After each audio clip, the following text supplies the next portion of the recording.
everyone, my name is Dr. Lynn Carey, and if you watched my last video, I left off where I was sick all the time after my surgeries, and I was very depressed with what, I was being shown what life was. And so I'm going to start now with when I discovered chiropractic. I was 19, I was at the university, and a friend of mine at the time was also searching to figure out what to do with his life. They're telling us to go to college to be successful and pick out what you're going to do for the rest of your life at 18 years old, which is so insane. I think we're meant to do many things over a lifetime. So I don't know where this find your profession and be set for the rest of your life comes from, but it's so misleading and it's so stressful for an 18-year-old. I think there's a lot of pressure on young adults today. So I discovered chiropractic, and for me it was really a blessing because it just opened up my world and it really saved me from myself.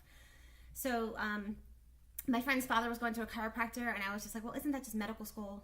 It's a medical doctor for the back. I had no idea what a chiropractor was, and I really wasn't into the medical field because they just weren't helping me.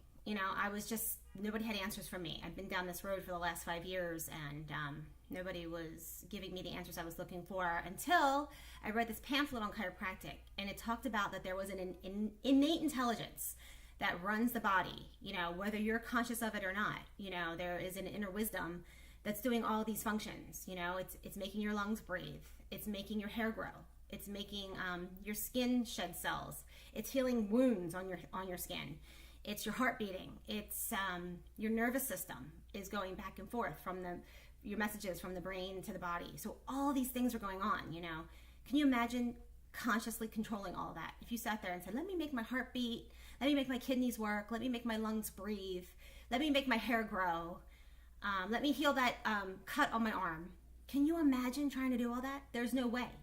There's no way. And so for some reason, we forget to honor this part of ourselves, that there's an inner wisdom that the body knows what it's doing. So that's what I read in this pamphlet, that the body heals itself. And I was like, that's something I knew that nobody in these last 5 years, since in all my ailments, nobody could sit there and tell me that. It just made sense. And so I just moved. I just got up and went to chiropractic school. I never even got adjusted. I was so desperate. It was like the angels were singing when I heard that philosophy. So I went to chiropractic school, Life University. It was actually Life College when I went, in Atlanta, Marietta, Georgia, right outside of Atlanta. And really, the healing started to unfold. I started to get adjusted. And it was not a quick fix. So, when I see these chiropractors advertising, oh, pain relief, it's just to get the average person in there so that they can make, just to get you in the door. Like, it's about money. I hate to say that, but it is. Because if that's what was taught for me, that my pain will go away, I would tell you it didn't work. Because it took me probably 2 years to get rid of the pain, because I was so messed up from my surgeries.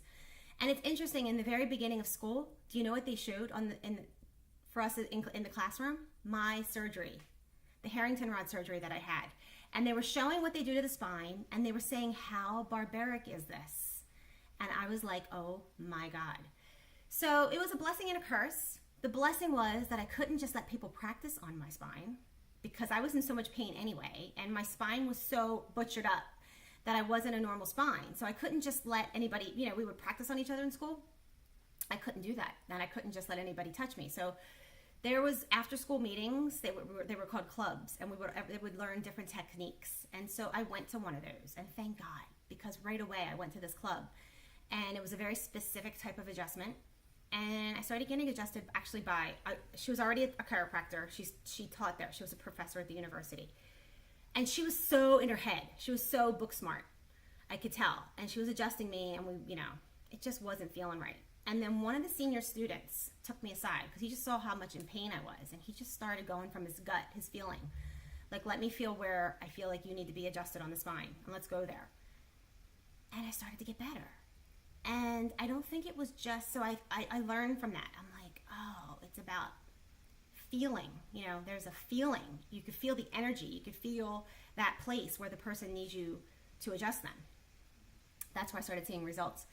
And also I noticed that in our school, we were so concerned with becoming a doctor and get that title that now we had to pass all these boards. So a lot of our adjusting skills were kind of cut out. And we had all this other stuff that we had to learn to pass these medical boards that had nothing to do with chiropractic, which is so sad.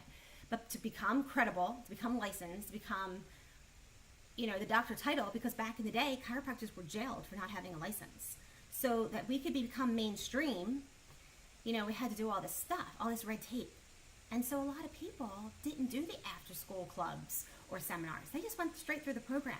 And guess what? They don't know how to adjust. So that's why there's so many bad chiropractors out there. It's so crazy. So it's really, I think it takes a lot to find a good chiropractor. It's all with a feel, I see people going to chiropractors that they don't even get adjusted. They're getting physical therapy done. They're getting sold supplements. They're getting, ultrasound, all this kind of stuff. I'm like, well, where's the art of adjusting? And I think it's twofold. I think the chiropractor itself probably has never had a personal problem. So they don't, you have to learn to heal yourself, number one. I think that makes you a better chiropractor. And we needed more the art of adjustment. So I'm really grateful that I had that in school. So I really learned from my own personal journey how to be a good adjuster. And it wasn't just the adjustment. What I'm realizing is what I was learning in school. So we had to take these boards. This is what always sticks with me. We had to learn this course. We had this course called medical terminology. And do you know what it is? It's all the medical lingo that doctors use in the medical world. So like arthritis. Everybody thinks, oh, I have arthritis. And itis is just inflammation of. Arth is the joint. So it's like inflammation of the joint. So we had to memorize lists and lists of these medical terms. It's like gastritis. It's just inflammation of the stomach. Why do we make this so complicated? Do they have to sound smarter? So when the doctor gives you this medical term, it's really nothing but some simple lingo if you translate it. But it puts a lot of fear in people. Oh, I have this. It's funny, when I was going to the doctor, they labeled me with sciatica. Well, we all have a sciatic nerve. Mine was just inflamed. So people think, oh, I have sciatica. And I would tell people, I'm like, yeah, you have a sciatic nerve. We all have that. So that's more control, more fear. So you're going to the doctor and they're giving you this label. And when we were sitting there in class, we would be learning these terminologies, and then we would be learning all the symptoms that go with that term. So it's basically, you're going to a medical doctor, you're giving them all these symptoms that you feel, and they're giving you a label based on what you tell them, basically. And when we would be learning about all those symptoms and the medical term and all this kind of stuff, we would come out feeling sick. We had to shake it off, because the more you study that, the more you focus on dis-ease and symptoms and illness, and you start creating it in your body. So these terms, these labels, these symptoms that we're labeling people with, it adds to the illness. We're not helping health. We're not healing anything. So I just remember all of us would be like, oh, I feel like we have that. I feel that symptom, So we'd really have to shake it off after class, and that always stuck with me. So, also, it wasn't just the art of adjusting, but it was about learning to trust that the body heals. And I remember the biggest shift for me was when I started realizing that nothing was wrong with my spine. Even after the butchered surgery that I had, I knew the body can heal itself. When I really started to trust that and understand how the body works and to listen to the body, and everything takes time and it's a process, and the fear started to leave me. And then all of a sudden I started to get better. So it was about learning to trust in the body and what it's telling you and how to listen to the body. That's huge in healing. I just realized we need to get back to that as people. I raised my son that way. He wasn't born going to the doctor. He was born at home with midwives. He wasn't vaccinated. He got body work. He learns to just say, hey, if he has a cold or something, I'm just like, you know what, your body clearing out. He doesn't look at it as like, oh, I'm so sick. He has a different mentality. And he really doesn't. It's interesting to watch him because he doesn't understand when he's around people who talk a different way. He's like, he just finds it odd. So I thought that isn't that so interesting. What if all of us were raised that way or taught that way? We'd be a much healthier society. Right now, we're taught to be victims to our bodies, to diseases. That's why our nursing homes are filled up. People give up. They just give in to aging, and they say our body's going to deteriorate. We're pushing, the health care, long-term care. Everybody thinks they need all these things because they think they're going to lose control of themselves at an old age. And I'm going to tell you, that's wrong. That's That's our belief. If we believe in what the body does, if we start honoring what the body does, little things like that can start to transform you. Now, do I tell you right now to just stop going to the doctor and doing those kind of things if that's where you're at? No.